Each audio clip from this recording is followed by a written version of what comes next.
ইব্রাহিম আলাইহিস সালাতু ওয়াস সালাম আমাদের পিতা হন, আমরা তার আদর্শের সৈনিক। আল্লাহ পাক তাকে অনুসরণ করার অর্ডার দিয়েছেন কোরআনে। আল্লাহ বলেছেন মিল্লাতা বিকুম ইব্রাহিম হুয়া সাম্মাকুমুল মুসলিমিন।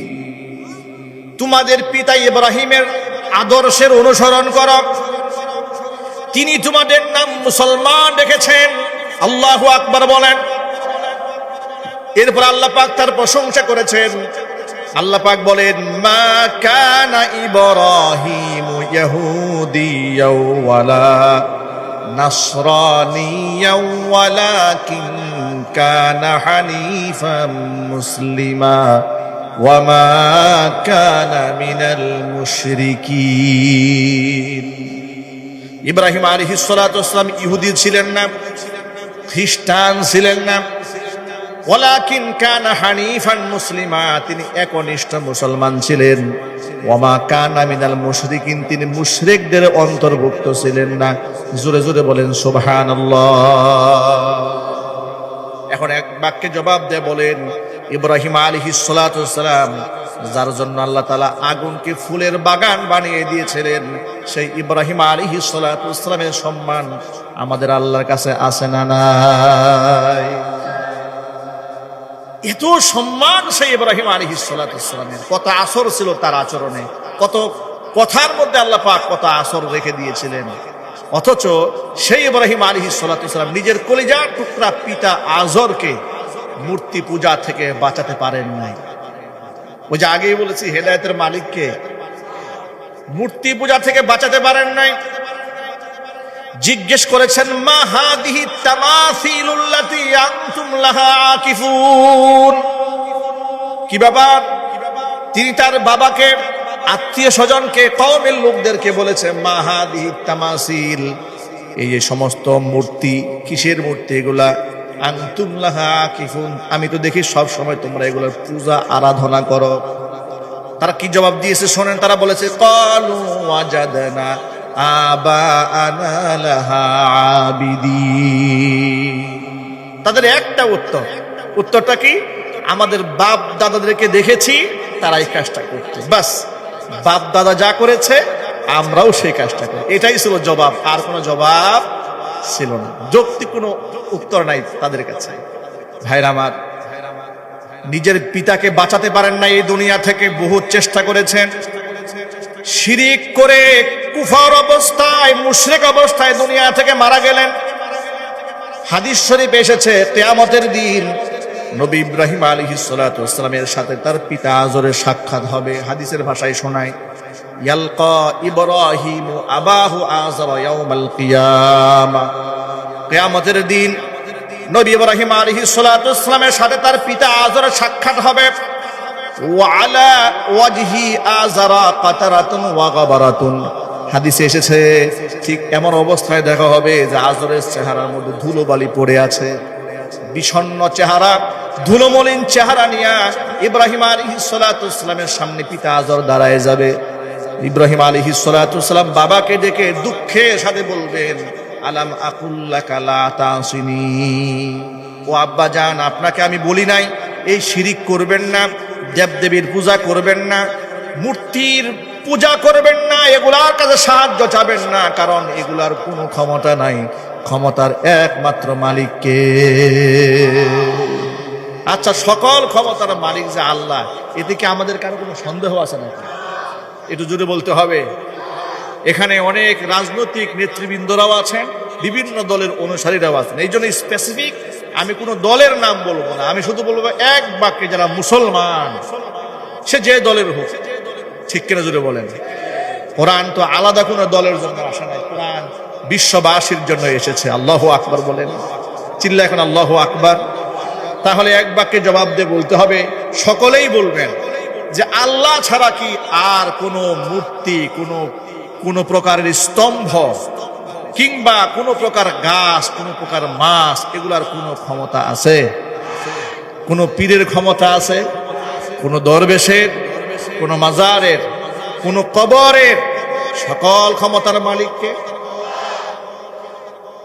কয়েকদিন আগে চাঁদপুর জেলার 5 আসনের এমপি পদপ্রার্থী, এই যে হিন্দুদের পূজা হয়ে গেল, পূজায় হাজির হয়ে বলছে যে 2023 সালে মা দুর্গা 10 হাত নিয়ে এসেছেন। মুসলমান এটা যদি হিন্দু বলতো, আমার আল্লাহর কসম আমি এটা নিয়ে কোনো প্রতিবাদ করতাম। মুসলমান বলছে যে মা দুর্গা 2023 সালে 10 হাত নিয়ে এসেছে, মা দুর্গার শক্তিতে স্বৈরাচার টিকতে পারে না, 1 বছরের মাথায় পালায় গেছে। আরো জোরে বলেন নাউজুবিল্লাহ। সামান্য কয়েকটা ভোট ভিক্ষা করার জন্য ঈমান বিক্রি করলেন। মনে রাখবেন, যে মুসলমান 5% মুশরিকদের ভোট কালেক্ট করতে গিয়ে নিজের ঈমান বিক্রি করে, ওরে যদি এমপি বানান, দেশ বিক্রি করে বিদেশ চলে যাবে। কথা ঠিক নেবে ঠিক? এরাই হচ্ছে ওরা, এরাই হচ্ছে তারা যারা সুইস ব্যাংকে অ্যাকাউন্ট করে। ঠিক নেবে ঠিক?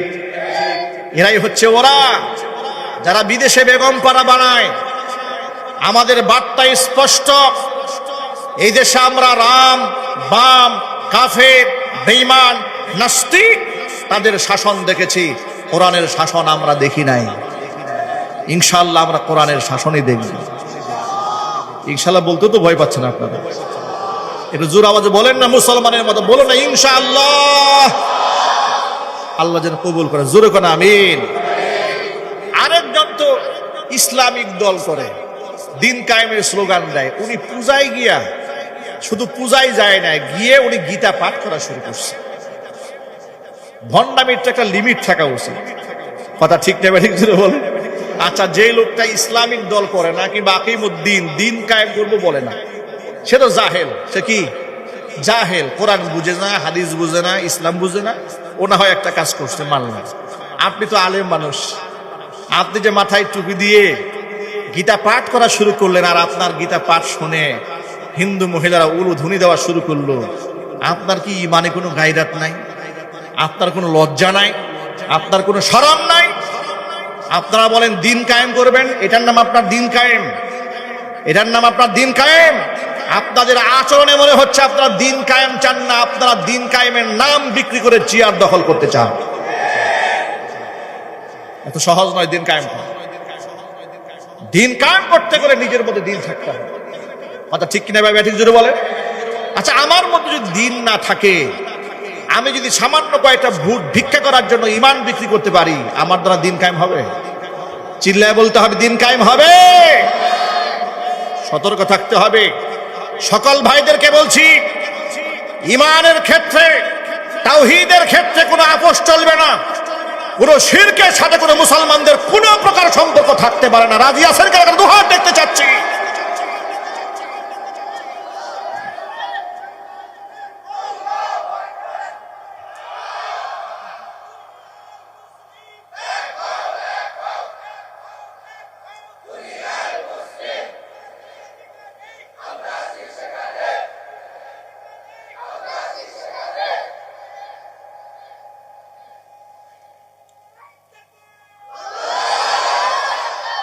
আমার যুবক ভাইরা, ইব্রাহিম আলাইহিস সালাতু ওয়াস সালাম কিয়ামতের দিন পিতা আযরকে অবস্থায় দেখার পরে আফসোস করে বলবেন, আলাম আকুল লাকা লা তাসিনি।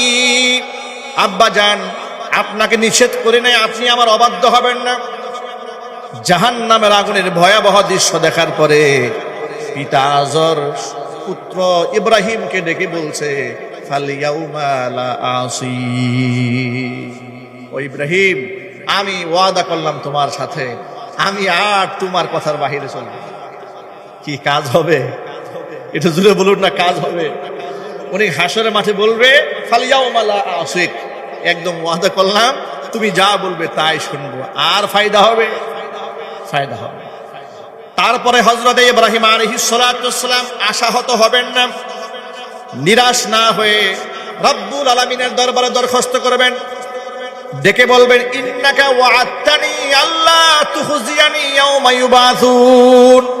রব্বুল আলামিন, তুমি তো আমার সাথে ওয়াদা করেছিলে পুনরুত্থান দিবসে, মানে হাসরের দিন, তুমি আমাকে অপমানিত করবে না, লাঞ্ছিত করবে না। কিন্তু এর চাইতে বড় লাঞ্ছনা, অপমান আমি ইব্রাহিমের জন্য আর কি হতে পারে? আমি পুত্র একজন নবী হয়ে থাকবো জান্নাতে, আর আমার পিতা থাকবে জাহান্নামে। এর চাইতে বড় আফসোস আর লজ্জা আমার জন্য আর কি হতে পারে? আল্লাহর পক্ষ থেকে তখন ঘোষণা দেওয়া হবে, আল্লাহ পাক রব্বুল আলামিন বলবেন, ইন্নী কাদ হাররামতুল জান্নাতা আলাল কাফিরিন। ও ইব্রাহিম শোনো, পৃথিবীর সমস্ত অস্বীকারী কাফেরদের জন্য আমি আমার জান্নাতটাকে হারাম করে দিয়েছি। এখন আমি আপনাদের কাছে প্রশ্ন করি, এক বাক্যে জবাব দিবেন, কাফেররা জান্নাতি না জাহান্নামী? আরো জোরে, কাফেররা জান্নাতি না জাহান্নামী? সুতরাং মূর্তি পূজারী যত আছে সবগুলার ঠিকানা জান্নাত না জাহান্নাম? আশ্চর্যের ব্যাপার, সেই চাঁদপুরের এমপি পদপ্রার্থী, নমিনেশন পদপ্রার্থী 5 আসনের, তিনি শুধু এতটুকুন বলেন নাই যে মা দুর্গা ক্ষমতা দিয়ে হাসিনাকে তাড়িয়েছে, এটাই বলেন নাই। লাস্টে আবার বলছে কিয়ামতের দিন, কিয়ামতের দিন আপনারা উঠবেন, আমরাও উঠব। ভালো আমল করলে আপনাদের সাথে ভালো মুআমালা করা হবে, ভালো আমল করলে আমাদের সাথে মুআমালা করা হবে। জোরে করে নাউজুবিল্লাহ। মুসলমানদের ঈমান যদি এত পচা হয়, গান্দা হয়, আল্লাহর কসম সেই ব্যক্তি মুসলমান নয়। মুসলমানের ঘরে শুধু জন্ম নিলেই মুসলমান হওয়া যায় না, ঈমানের ক্ষেত্রে অবিচল থাকতে হয়। এই জন্য আমি জিজ্ঞেস করেছি, এক বাক্যে জবাব দিবেন, একমাত্র আল্লাহ ছাড়া আর কারো কোনো ক্ষমতা আছে? ক্ষমতার একমাত্র মালিক আল্লাহ পাক। কথাটা বুঝার তৌফিক দান করেন। একটু জোরে বলুন আল্লাহুম্মা আমিন। ভাইরা আমার, জাতির পিতা ইব্রাহিম আলাইহিস সালাতু ওয়াস সালাম হেদায়েতের মালিক যদি থাকতেন, অন্তত পক্ষে নিজের বাবাকে রক্ষা করতে পারতেন। ঠিক কিনা বলেন? রক্ষা করতে পারেন।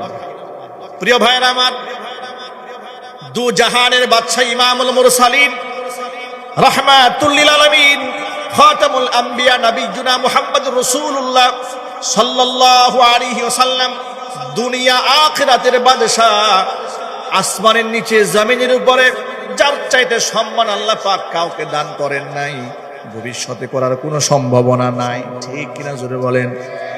যাকে আল্লাহ তাআলা কোনোদিন নাম ধরে একটা ডাকও দেন নাই। সমস্ত নবীদেরকে ইয়া মূসা, ইয়া ইয়াহইয়া, ইয়া জাকারিয়া, ইয়া ইব্রাহিম, ইয়া লূত এইভাবে নাম ধরে ধরে দেখেছেন, কিন্তু আমাদের নবীজিকে আল্লাহ পাক ইয়া মুহাম্মদ এমন শব্দে ডাক দেন নাই, সম্মান দিয়ে বলেছেন ইয়া আইয়ুহান নাবিয়্যু জাহিদিল কুফফার ওয়াল মুনাফিকিন। আইয়ুহান নবী বলে সম্বোধন করেছেন, ইয়া আইয়ুহাল মুযাম্মিল, ইয়া আইয়ুহাল মুদ্দাসসির বলে সম্বোধন করেছেন। নিজে তো ভালো করে নামটা ধরে ডাক দেন নাই, সম্মান যেন নষ্ট না হয় সম্মানটাকে বাড়িয়ে দিয়েছেন। আবার দুনিয়ার মানুষেরাও যেন নবীজিকে সাধারণ মানুষের মতো সম্বোধন না করে, আল্লাহ তাআলা কুরআন মাজিদের মধ্যে আয়াত নাজিল করে হারাম ঘোষণা করেছে। আল্লাহ পাক সূরা নূরের মধ্যে ঘোষণা করেছেন, লা তাজআলু দুআআর রাসূলি বাইনাকুম কাদুআই বা'দিকুম বা'দা। আমার রাসূলকে নিজেরা একে অপরকে, সাধারণ মানুষকে যেভাবে ডাকাডাকি করো, আমার রাসূলকে তোমরা সাধারণ মানুষের মতো ডাক দিতে পারবে না, কারণ তিনি সাধারণ মানুষ নন, তিনি তো মহামানব। তিনি কি আমাদের মতো মানুষ? তিনি মানুষ ছিলেন কত সত্য, কিন্তু আমাদের মতো তিনি মহামানব ছিলেন। তিনি হাঁটলে আকাশের মেঘখণ্ড তাকে ছায়া দিয়েছে। তিনি মরা গাছের নিচে বসেছেন, গাছ তার সম্মানার্থে শাখা প্রশাখায় উজ্জীবিত হয়ে তাকে ছায়া দিয়েছে। দুর্বল উটের উপর সওয়ার হয়েছেন, উট সবল হয়েছে। জিহাদের ময়দানে এক পেয়ালা পানি 1500 সাহাবায়ে কেরাম পানির তৃষ্ণায় বুক ফেটে যায়। নবীজি সাল্লাল্লাহু আলাইহি ওয়াসাল্লাম শাহাদাত আঙ্গুলি পানির মধ্যে চুবিয়ে দিয়েছেন, বলেছেন ঢাকনা খোলার দরকার নেই, পানি ব্যবহার করো। সাহাবায়ে কেরাম বলেছেন 1500 মানুষ আমরা পানি ব্যবহার করেছি, পানির কোনো কম পড়ে নাই। এই মর্যাদা আল্লাহ পাক তার রাসূলকে দান করেছিলেন। এমন মর্যাদা দান করলেন, কিয়ামতের ময়দানেও যিনি সুপারিশ না করলে বিচার কার্য শুরুই হবে না, যিনি জান্নাতে প্রবেশ না করলে জান্নাতের দরজা খোলাই হবে না। আল্লাহু আকবার।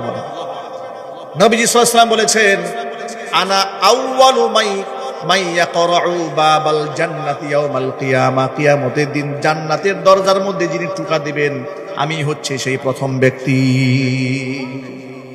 নবীজি সাল্লাল্লাহু আলাইহি ওয়াসাল্লাম বলেছেন, জান্নাতের দরজা যখন টোকা দেব, টোকা দেওয়ার পরে ভেতর থেকে দারোয়ান ফেরেশতা বলবে, মান আনতা, কি আপনি জান্নাতের দরজার মধ্যে করাঘাত করলেন? হুজুর বলেন, ফা আকুলু আনা মুহাম্মদ। নবী সাল্লাল্লাহু আলাইহি ওয়াসাল্লাম বলেছেন, আমি বলবো আমি মুহাম্মদ। ভিতর থেকে ফেরেশতা বলবে, বিকা উমিরতু, আপনার ব্যাপারে আমাকে নির্দেশ প্রদান করা হয়েছে, হুকুম দেওয়া হয়েছে, আপনি টোকা দেওয়া মাত্র যেন জান্নাতের দরজাটা খুলে দেই। কল্পনা করা যায় কত শান, কত মান আল্লাহর নবী। আল্লাহু আকবার জোরে বলে। এত শান আর এত মান, কিয়ামতে আল্লাহ পাক তার নবীকে ডেকে বলবেন, আদখিল ইয়া মুহাম্মদ মিন উম্মাতিকা মান লা হিসাবা আলাইহিম মিনাল বাবিল আইমান। ও আমার নবী সাল্লাল্লাহু আলাইহি ওয়াসাল্লাম, আপনার উম্মতের ওই সমস্ত মানুষগুলোকে বাছাই করেন যাদের কোনো হিসাব হবে না, বিনা হিসেবে যারা জান্নাতে যাবে, জান্নাতের ডান পাশের দরজা দিয়ে সবগুলাকে জান্নাতে ঢুকিয়ে দেন। নবীজি সাল্লাল্লাহু আলাইহি ওয়াসাল্লাম বলেছেন, আইমান নামক দরজার যে চৌকাঠ, যে জান্নাতের দরজা দিয়ে উম্মতদেরকে ঢুকাবো, ওই চৌকাঠের প্রশস্ততা এত বেশি হবে, এক মাথা থেকে আরেক মাথা পর্যন্ত এতটা প্রশস্ত হবে, একসাথে 7 লক্ষ মানুষ জান্নাতে প্রবেশ করবে, কারো গায়ের সাথে কারো গা টাচ লাগবে না। কিয়ামতে নবীজি সাল্লাল্লাহু আলাইহি ওয়াসাল্লামকে এইরকম সুযোগ দেওয়া হবে। প্রিয় ভাইরা, সেই নবীজি সাল্লাল্লাহু আলাইহি ওয়াসাল্লাম নিজের কলিজার টুকরা চাচা আবু তালেব, আহারে কি মুহাব্বত করতেন, কত ভালোবাসতেন, পিতৃ সমতুল্য শ্রদ্ধাভাজন। সুবহানাল্লাহ। সেই চাচা ঈমান হারা হয়ে মারা গেলেন। নবীজি সাল্লাল্লাহু আলাইহি ওয়াসাল্লাম চেষ্টা করলেন তাকে তাওহীদের উপর কালিমা পড়াইয়া দুনিয়া থেকে বিদায় করার। চাচা বললেন যে এলাকার মুরব্বী লোকেরা এসেছিল, নেতৃবৃন্দরা এসেছিল জীবনের শেষ সায়ান্নে, তারা বলেছে যে আপনি আমাদের বংশের গুরু, মুরব্বী, আপনি যদি ভাতিজার কথা শুনে বংশের আদর্শের মুখে চুনকালি মাখেন, এটা আমাদের জন্য লজ্জা, আপনি ভাতিজার কথা শুনবেন না। তখন তিনি জবাব দিয়েছিলেন নবীজি সাল্লাল্লাহু আলাইহি সাল্লামকে, ইখতারতুন নার আলাল আর, দুনিয়ার লজ্জার উপরে আমি আখিরাতে পরকালে জাহান্নামের আগুনকে বাছাই করে নিলাম। জোরে করে নাউজুবিল্লাহ। আল্লাহর নবী এত কষ্ট পেয়েছিলেন সেদিন, চাচা ঈমান হারা হয়ে মরে যাওয়ার পর এত আঘাত পেলেন আল্লাহর নবী, এত কান্না করছিলেন। কোরআন মাজিদ আল্লাহ তাআলা আয়াত নাযিল করে জানিয়ে দিয়েছেন, আমার হাবিব, ইন্নাকা লা তাহদি মান আহবাবতা ওয়ালাকিন্নাল্লাহা ইয়াহদি মান ইয়াশা। যাকে খুশি আপনি তাকে হেদায়েত দিতে পারবেন না, হেদায়েত দেওয়ার মালিক একমাত্র আল্লাহ রাব্বুল আলামিন। আমার ভাইরা, আমি কয়েকটা এক্সাম্পল মাত্র আপনাদের সামনে দিয়েছি, শুধু এই কথাটা বুঝাতে চেয়েছি, হেদায়েত নবীদের হাতেও ছিল না, হেদায়েতের মালিকানা একমাত্র কার হাতে? আমি অবাক হয়ে যাই এই বাংলাদেশের মুসলমানদের ইমানি দুর্বলতা দেখে, যে হেদায়েতের মালিকানা একমাত্র আল্লাহর হাতে। এই দেশের মুসলমানেরা আকীদাগতভাবে এতটা বিভ্রান্ত হয়েছে, হেদায়েতের মালিক পীর সাহেবকে শুধু মনে করে না, পীর সাহেব এমন ভণ্ড পীরও বাংলাদেশে আছে যাদেরকে তারা জান্নাতের টিকিট বিক্রি করেন, তারা গ্যারান্টি দিয়ে বলেন এই দরবারের মুরিদ হয়ে গেলে জান্নাত নিশ্চিত। জোরে জোরে বলেন নাউজুবিল্লাহ। জান্নাত নিশ্চিত গ্যারান্টি দেওয়ার মালিক কি মানুষ থাকতে পারে? জোরে বলেন। একমাত্র কে গ্যারান্টি দেবেন? আরো জোরে বলেন। আর আল্লাহর পক্ষ থেকে ওহী যদি আসে, ওহীর মাধ্যমে মানুষ জানতে পারবে। কিন্তু এবার আপনার জবাব দিয়ে বলেন, নবীজি সাল্লাল্লাহু আলাইহি ওয়াসাল্লাম দুনিয়া থেকে বিদায় হয়ে যাওয়ার পরে এই পৃথিবীতে আল্লাহ পাকের পক্ষ থেকে ওহী নাজিল হওয়া কি চালু আছে এখনো? আরো জোরে বলেন। নবীজির পর আর কোন নবী আছে? আরো জোরে বলেন। নবীজির পরে আর কোন নবী আছে? রসুলের পরে আর কোন রসুল আছে? জিবরাইলকে আর ওহী নিয়ে আসে? তাহলে যেই ব্যক্তি বলে অমুকে জান্নাতি অমুকে জাহান্নামী, কিসের ভিত্তিতে বলতে পারেন? নিশ্চিত করে কাউকে আপনি জাহান্নামী বলতে পারবেন না, নিশ্চিত করে আপনি কাউকে জান্নাতীও বলতে পারবেন না। কারণ হাদিস শরীফে এসেছে ইন্নামাল আমালু বিল খাওয়াতিম, শেষ ভালো যার সব ভালো তার। হাদিসে এসেছে যে এমন অনেক মানুষ আছে যারা প্রথম জীবনে অনেক গুনাহ করেছে, কিন্তু আল্লাহ পাক তার তাকদীরে জান্নাত লিখে রেখেছেন। মৃত্যুর আগে তওবা করে জান্নাতের কাজগুলো আল্লাহ পাক ওকে দিয়ে করাবেন, এবার তওবা করবে, ঈমান নিয়ে এসে জান্নাতি হয়ে মারা যাবে। যখন আল্লাহু আকবার। তাকদীরকে বিশ্বাস করতে হবে। আবার কিছু লোকের জন্য জাহান্নাম অবধারিত। তারা শুরু জীবনে যত ভালো কাজ করুক না কেন, শেষ জীবনে এসে মৃত্যুর আগ মুহূর্তে এসে ঈমান হারা হয়ে দুনিয়া থেকে বিদায় নেবেন। আমরা আল্লাহর কাছে এই জন্য ক্ষমা ভিক্ষা চাই যে আল্লাহ, হেদায়েতের উপরে তুমি আমাদের মৃত্যু দান করো। জোরে কোন আমিন। আরো জোরে বলুন আমিন। এই জন্য নিজের নামাজ নিয়ে কখনো অহংকার করবেন না, নিজের তাহাজ্জুদ নিয়ে অহংকার করবেন না, আপনি নিজের মুখে দাড়ি নিয়ে অহংকার করবেন না। 2 দিন তাহাজ্জুদে নামাজ পড়ে মনে মনে ভাববেন যে গোটা এলাকায় আমি তো একমাত্র হাসান বসরি, আমার চাইতে বড় আব্দুল কাদের জিলানী তো এলাকায় আর কেউ নেই। আর ওই যে ও জান্নাতি ও জাহান্নামী অমুকে এই সেই, এগুলো ধারণা করার কোনো দরকার নেই। আমার সাথে আল্লাহ পাকের কি মুআমালা হবে কবরে, কি মুআমালা হবে মিজানে, কি মুআমালা হবে পুলসিরাতে, তার নিশ্চয়তা আমার নাই। ঠিক কিনা জোরে বলেন। পৃথিবীর অনেক বড় বড় বুজুর্গরাই ইন্তেকালের আগে ঈমান হারা হয়ে দুনিয়া থেকে বিদায় গ্রহণ করেছে। আবার অসংখ্য চুরি করেছে, ডাকাতি করেছে, জিনা ব্যভিচার করেছে, মানুষ খুন করেছে, তওবা করে আল্লাহর ওলি হয়ে জান্নাতি হয়ে বিদায় গ্রহণ করেছে। সুতরাং নিজের আমল নিয়ে অহংকার করার সুযোগ আছে ভাই, বরং আমল করতে পারলে শুকরিয়া আদায় করবো কার? আল্লাহ পাক। ভাইরা আমার, মূল কথায় ফিরে আসি। হেদায়েতের মালিক পুরো মানুষের হাতে আল্লাহ পাক দেন নাই, হেদায়েত তো কার হাতে? আমরা আল্লাহর কাছে দোয়া করি রব্বুল আমিন যেন আমাদের সকলকে পরিপূর্ণ হেদায়েত দান করেন। জোরে কোন আমিন। কে জান্নাতি আর কে জাহান্নামী এটা আমি আপনি বলতে পারবো না, তবে জান্নাতে যাওয়ার আমলগুলো বলতে পারবো, জাহান্নামে যাওয়ার আমল কোরআন হাদিস থেকে বলা যায়। ঠিক কিনা? আমরা এই কথা বলতে পারি উনি জাহান্নামের পথে পরিচালিত হচ্ছেন, উনি যে পথে হাঁটছেন কোরআন এবং সুন্নাহ অনুযায়ী বলা যায় এটা জান্নাতের পথ নয়, এটা কিসের পথ? এটা জাহান্নামের পথ। কোরআন এবং সুন্নাহ দিয়ে বলা যায় এটা জান্নাতের পথ। আল্লাহু আকবার বলেন। জান্নাতে কে হবে, জাহান্নামে কে হবে, তার ফয়সালা রাসূল দিতে পেরেছেন কেন? শোনেন, নবীজির কাছে জিবরাইল এসে ওহী নাজিল করতেন। আনাস ইবনে মালিক রাদিয়াল্লাহু তাআলা আনহু হাদিসের রাবী, তিনি বলেন কুন্না জুলুসান ইনদা রাসূলিল্লাহি সাল্লাল্লাহু আলাইহি ওয়াসাল্লাম, আমরা নবীজি সাল্লাল্লাহু আলাইহি ওয়াসাল্লামের পাশেই বসা ছিলাম। এমন সময় নবীজি আমাদেরকে বললেন, ইয়াতুলু আলাইকুমুল আনা রাজুলুম মিন আহলিল জান্নাহ, ও সাহাবীরা এই মুহূর্তে তোমাদের কাছে একজন জান্নাতি ব্যক্তি প্রবেশ করবেন। কি সুন্দর কথা এটা।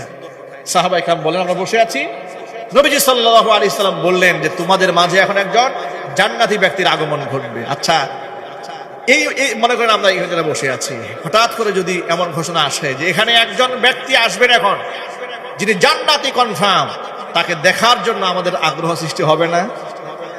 একটু জোরে বলেন। মনের মধ্যে খুব আগ্রহ হবে না? ব্যাপক আগ্রহ তৈরি হবে যে জান্নাতি মানুষ অবশ্যই দেখা দরকার। সাহাবায়ে কেরাম অধীর আগ্রহে বসে আছেন কোন জান্নাতি ব্যক্তিটা আসে। আনাস ইবনে মালিক হাদিসের রাবী বর্ণনাকারী, তিনি বলেন অপেক্ষায় ছিলাম কে আসবে। ইদি তলা আলাইনা রাজুলুম মিনাল আনসার, তাকে দেখলাম বিখ্যাত কোনো ব্যক্তির আগমন ঘটলো না, একজন অখ্যাত আনসারী সাহাবী প্রবেশ করলেন। তানতিফু লিহিয়াতুহু বিউদুইহি, ওযুর পানিতে দাড়িটা ভেজা। ওয়াকাদ আল্লাকানা আলাইহি বিয়াদিহি শিমাল, বাম হাতে জুতা ধরে দাঁড়ায় আছে। এই যে মসজিদে ঢোকার সময় জুতা আমরা সেফ নিয়ে রাখি না ভাই, বাম হাতে জুতা হাতে ধরে দাঁড়িয়ে আছে, আর মাত্র ওযু করে এসছে। তানতিফু লিহিয়াতুহু বিউদুইহি, ওযুর পানিতে দাড়িটা ভেজা। আমরা খুবই অবাক হলাম, এমন একজন ব্যক্তি, একেবারেই অখ্যাত ব্যক্তি, নবী করিম সাল্লাল্লাহু আলাইহি ওয়াসাল্লাম তাকে জান্নাতি ব্যক্তি ঘোষণা দিয়েছেন। সুবহানাল্লাহ, কি সৌভাগ্য তার! আমরা তাকে দেখলাম। ঠিক এভাবে আমরা পরের দিন আবার বসে আছি। এমন সময় নবীজি একই বাক্য আবার উচ্চারণ করলেন, ইয়াতলু আলাইকুমুল্লাহ রাজুলুম মিন আহলিল জান্নাহ, ও সাহাবীরা তোমাদের মাঝে এই মুহূর্তে একজন জান্নাতি ব্যক্তি আসবেন। বর্ণনাকারী সাহাবী আনাস ইবনে মালিক বলেন, গত দিনের মতো আমরা অধীর আগ্রহে বসে রইলাম, দেখি কে আসে। তাকিয়ে দেখি গতকাল নবীজি সাল্লাল্লাহু আলাইহি ওয়াসাল্লাম জান্নাতি ব্যক্তি ঘোষণা দেওয়ার পরে যেই ব্যক্তি প্রবেশ করেছেন, আজকেও সেই একই ব্যক্তি প্রবেশ করেছে। এই ছিল দ্বিতীয় দিন। তৃতীয় দিন আবার বসে আছি। আল্লাহর নবী সাল্লাল্লাহু আলাইহি ওয়াসাল্লাম তৃতীয় দিন আবার বললেন, তোমাদের মাঝে একজন জান্নাতি ব্যক্তি প্রবেশ করবেন। অবাক বিস্ময়ে তাকিয়ে রইলাম, দেখি কে আসেন। তাকিয়ে দেখি বিগত 2 দিন জান্নাতি ব্যক্তি প্রবেশ করার কথা বলার পরে যেই ব্যক্তি প্রবেশ করেছেন, তৃতীয় দিন একই ব্যক্তি প্রবেশ করেছেন। তিনটা দিন নবী তাকে জান্নাতি ঘোষণা করলেন। সাহাবীদের মধ্যে কৌতূহল সৃষ্টি হলো, বিশেষ করে আব্দুল্লাহ ইবনে আমর ইবনুল আস রাদিয়াল্লাহু তাআলা আনহুমা, তার মধ্যে বেশি কৌতূহল শুরু হয়ে গেল। তার মধ্যে এমন কোন আমল আছে যে আমলটা আমাদের মধ্যে নাই, জানা দরকার। কোন আমলের কারণে আল্লাহ পাক তাকে জান্নাতি বানিয়েছেন। কিন্তু এই আমলটা দেখবো কিভাবে? আমল তো আর দেখা যায় না, গোপন আমল থাকতে পারে, প্রকাশ্য আমল তো দেখা যায়। নামাজ